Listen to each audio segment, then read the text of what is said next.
안녕하세요 여러분. 여러분께 항상 진실된 테크와 게임의 리뷰를 전달해 드리려고 노력하는 테크인게임 테크게임입니다. 야야 홍아 넌 이리 오면 되잖아. 넌 이리 오면 되잖아. 야.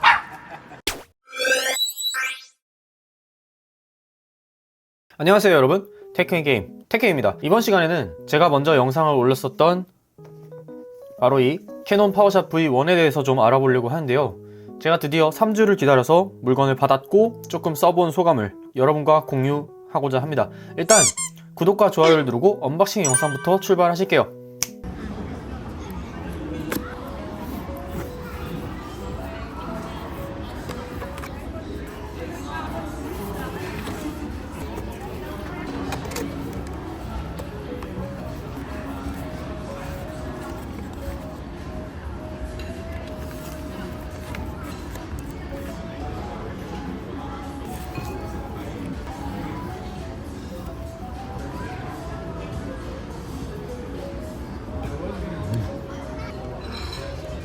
된다. 다시 전원 한번 연결해줘야 되는 거.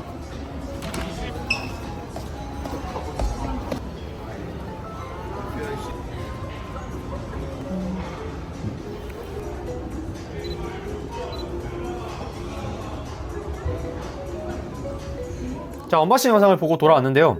캐논 파워샷 V1을 쓰면서 만족했던 것은 일단 이 그립이 상당히 좋다라고 느꼈습니다. 제가 많은 똑딱이를 써본 건 아니지만 기존의 어떤 정말 우리가 중학생, 고등학생 때 썼던 똑딱이, 그리고 소니의 가장 유명한 RX100 시리즈와 비교해도 그립이 상당히 좋고요.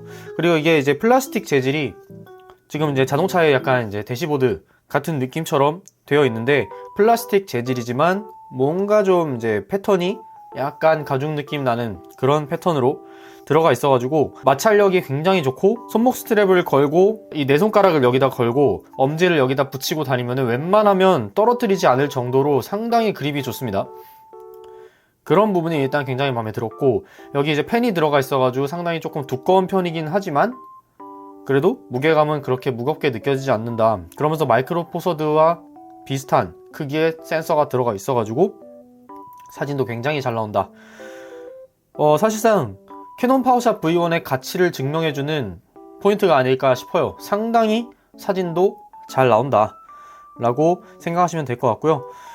그래서 일단 좀 기기에 대해서 좀 살펴보겠습니다. 먼저 구성품은 본체, 윈드스크린, 배터리 그 정도밖에 없습니다. 충전 케이블도 안 주고 충전기도 안 주고 정말 심플한 구성이에요. 그래서 이제 여기다가 지금 여기 패널을 열고 C타입 케이블을 연결해서 직접적인 충전을 해야 되는데 이게 기기에 좀 무리를 준다 라고 생각하는 사람도 있을 수 있지만, 사실 카메라를 포함해서 지금 요즘 나오는 모든 전자기기는 모두 USB-C 타입을 연결해 가지고 직접 충전을 하는 경우가 많죠. 심지어 이 오즈모 포켓 3 같은 경우도 그런 식으로 충전을 합니다. 그래서 저는 이렇게 크게 걱정은 안 하는데, 불안하시다 하면은 여기 있는 배터리를 빼가지고 충전을 하시면 되겠죠. 그래서 여기다 배터리를 넣고 그 다음에 SD카드를 꽂고 사용을 하면 된다. 그리고 여기 삼각대 홀이 있는데 삼각대 홀을 이용해서 삼각대를 끼우게 되면 여기 배터리를 못 엽니다. 그래서 내가 이렇게 촬영을 하는 동안 뭔가 이제 SD카드를 다 쓰거나 배터리를 다 썼을 때 삼각대에 연결한 상태에서 바로 배터리 룸을 열어가지고 배터리나 SD카드를 교체해주는 게 불가능해요. 이런 부분은 굉장히 좀 구조상 아쉬운 부분인데 스몰리그 같은 거를 끼워가지고 조금 해결을 해야 될 것 같습니다. 그리고 여기 조작계가 있고, 그 다음에 여기도 다이얼, 그 다음에 이제 사진과 영상을 원터치로 조절할 수 있는 레버.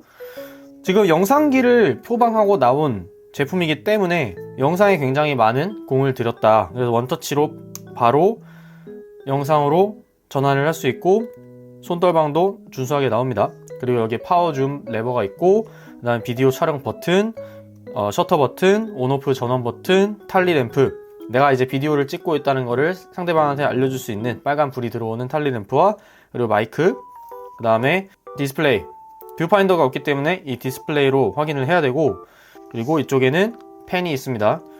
그리고 이제 배기구가 있고, 그리고 양쪽에 스트랩을 걸 수 있는 스트랩 홀이 있죠. 그리고 이 핫슈 같은 경우는 핫슈는 아니고 캐논 마운트 슈 같은 거라 가지고 핫슈용 어댑터를 여기다 연결해야 플래시 같은 거를 달 수 있습니다.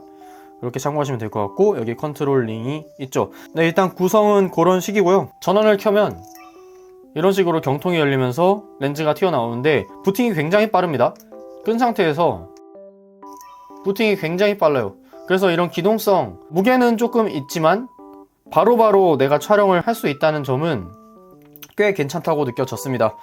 그리고 줌은 1650 화각이 되기 때문에 경통이 이렇게 늘어나죠. 준망원 정도로 늘어난다고 생각하시면 될 것 같고, 이 오즈모 포켓 3 같은 경우는 이런 식으로 하게 되면은 이 삼축 짐벌을 준비하는데 부팅 시간이 꽤 걸립니다. 닫을 때도 마찬가지죠. 그래서 이런 부분은 네, 이렇게 전원을 켜고 끄는데 조금 시간이 걸리기 때문에 오즈모 포켓 3에 비해서 오히려 이런 바로 내가 셔터 찬스를 놓치지 않고 찍을 수 있다 라는 점은 좀 굉장히 좋았던 부분이고, 초점 AF도 엄청나게 빠릅니다. 그래서 터치 초점으로도 잡아줄 수 있고, 네, 이런 식으로 바로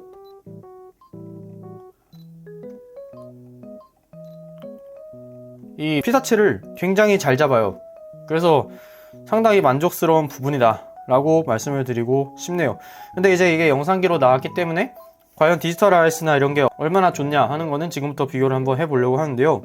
먼저 메뉴를 봤을 때 이 동영상 녹화 크기에 4K 30프레임 그리고 FHD 60프레임 이렇게 있는데, 지금 4K 60프레임 크롭이 없죠. 4K 60프레임 크롭을 열어주려면은 디지털 IS 모드를 꺼줘야 됩니다. IS 모드는 켜놔도 되는데 디지털 IS 모드를 끄고 해상도 설정으로 돌아가게 되면은 여기 4K 60프레임 크롭이 생겨있죠. 크롭은 여기 있는 치투 충전기만 봐도 상당히 화각이 크롭이 된 걸 보실 수 있을 텐데, 1080p 60프레임 같은 걸 해놓고 나면, 아니면은 4K 30프레임까지도 설정을 하면은 내가 여기 디지털 IS를 켜기 끄기를 할 수 있어요. 켜기를 했을 때 이런 느낌, 강하게 했을 때 이런 느낌으로 크롭이 상당히 많이 들어간다. 이 치투 충전기에 치투 지금 이 글씨가 모서리까지 갈 정도로 화각이 크롭이 많이 들어갑니다. 그래서 화각이 크롭이 되는 만큼 움직임 제어에 있어서 만족을 했느냐? 저는 꽤 만족을 했어요. 그래도 오즈모 포켓 3는 못 따라간다. 오즈모 포켓 3는 물리적인 삼축 짐벌이 들어갈 뿐만 아니라 이 본체 자체가 굉장히 가벼워가지고 갖고 다니는데 정말 스트레스가 조금밖에 없습니다. 왜 조금밖에 없냐 라고 하면 이 물리 짐벌이 있기 때문에 얘 헤드를 신경을 좀 많이 써줘야 돼요. 여기 막 부딪히고 막 휘고 이래버리면은 막 고장이라도 나지 않을까봐 조금 애지중지하게 되는 그런 부분이 없지 않아 있는데, 그런 거를 제외하면 오즈모 포켓 3의 기동성은 정말 엄청난 수준이죠. 그래서 지금 뭐 피자동이나 셔터 스피드 우선 모드, 조리개 우선 모드에서 쓸 수 있는 세팅은 지금 이런 식으로 일반적인 카메라와 같이 다 사용을 해줄 수 있고, 그 다음에 ND 필터가 들어가 있기 때문에 ND 필터를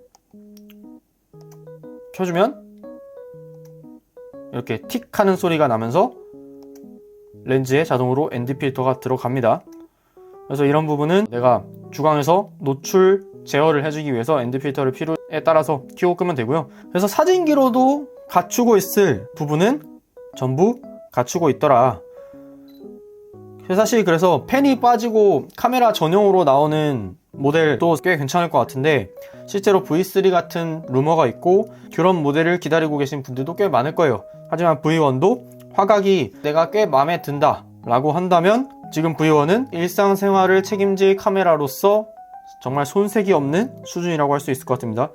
JPG도 굉장히 잘 나오고, 그리고 여기 보면은 컨트롤 링을 통해서 스텝 줌도 돼요. 그래서 화각을 내가 빠르게 바꿔가지고 잡아줄 수 있고, 그리고 여기다 USB를 연결했을 때 비디오 통화 스트리밍으로 해놓으면은 줌이나 마이크로소프트 팀즈 이런 걸 쓸 때 웹캠으로도 사용할 수 있습니다. 그런데 웹캠으로 사용할 때는 똑같이 웹캠으로 사용이 가능한 이 오즈모 포켓 3 같은 경우는 1080p 60프레임도 지원을 하는데, 얘는 1080p 30프레임밖에 지원을 안 하는 것 같아요. 뭐 원격 회의 하는 데는 전혀 문제가 안 되는 수준이지만 그런 차이가 있다 라고 생각하시면 될 것 같고, 가장 궁금한 것은 결국은 이 영상기로서 화면 제어가 어느 정도까지 들어가느냐 라는 게 좀 많이 궁금하실 것 같은데, 곧바로 이 오즈모 포켓 3와 함께 비교를 한번 해보도록 하겠습니다.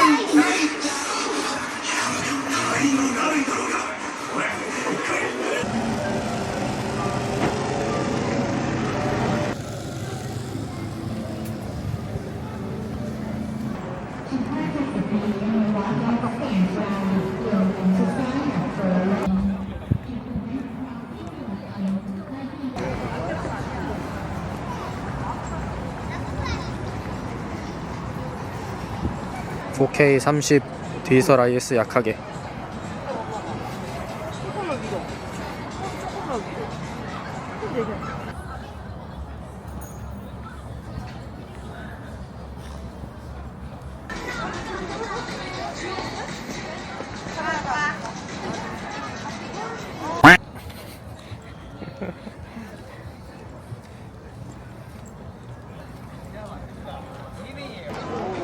(4K 30) 디지털 IS 강하게 오즈모 포켓 저조도 촬영.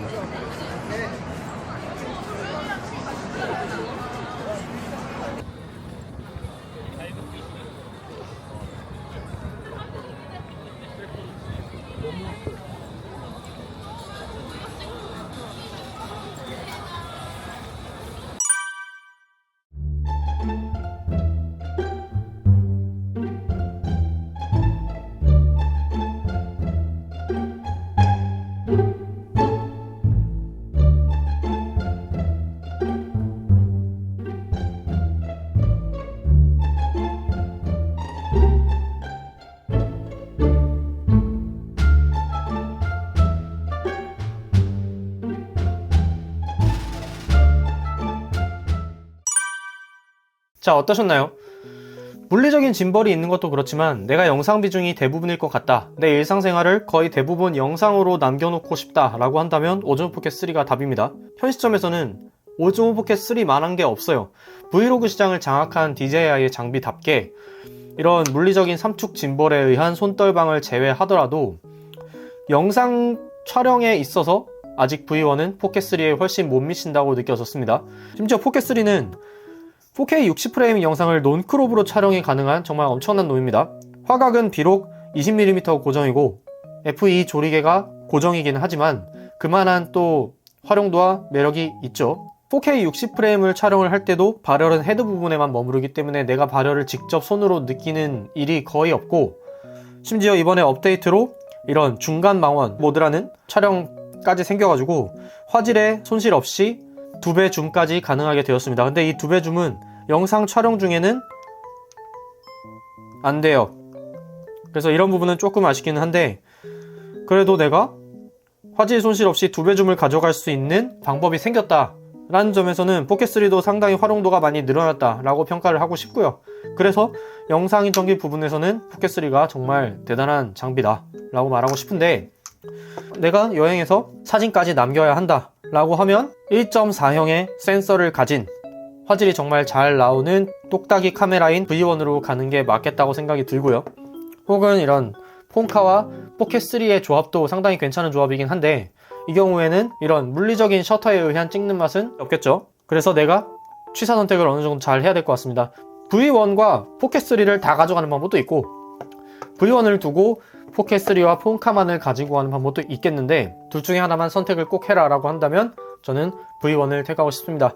내가 영상만 찍을 수도 있겠지만 영상만 찍어서는 SD카드 용량에도 한계가 있기 때문에 사진으로 그런 영상을 가름해야 되는 부분도 분명히 있을 겁니다. 그런데 포켓3는 사진에서는 화질이 덜 해요. 그러다 보니까는 저는 이제 이 V1을 통해서 사진과 영상을 모두 커버하고 싶습니다. 정말 V1이 마음에 드는 똑딱이 카메라다 라는 것을 말씀을 드리면서 이번 영상 마치도록 하겠습니다. 캐논 파워샷 V1에 대해서 궁금한 점 있으시면 댓글로 남겨주시면 답변 드릴 수 있도록 하겠고요.